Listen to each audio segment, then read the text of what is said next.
मुग़ल साम्राज्य की नींव रखने वाले ज़हीरुद्दीन मोहम्मद बाबर का जन्म मध्य एशिया के उज़्बेकिस्तान में हुआ था।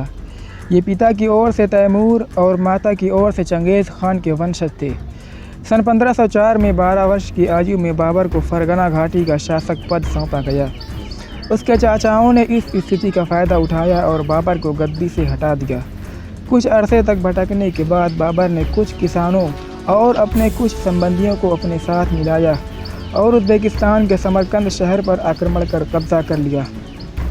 बाबर ने जब तक समरकंद पर कब्ज़ा किया तब तक उसके एक साथी सरगना ने फरगना घाटी पर अपना नियंत्रण घोषित कर दिया और बाबर के हाथ से फरगना घाटी चली गई।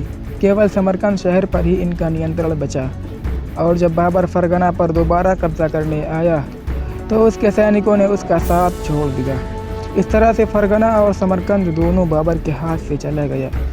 सन 1501 में बाबर ने समरकंद पर दोबारा अपना अधिकार जमा लिया था, लेकिन उज़्बेकिस्तान के मोहम्मद शैबानी ने जल्द ही बाबर को हरा दिया और समरकंद दोबारा हाथ से चला गया।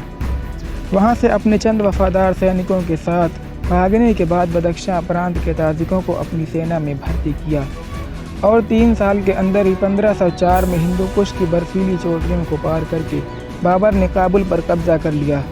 फिर 1507 में कंधार पर भी कब्ज़ा कर लिया।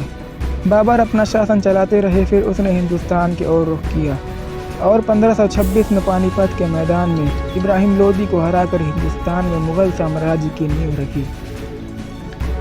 मुग़ल साम्राज्य के बारे में और जानकारी लेने के लिए हमारे चैनल को सब्सक्राइब करें।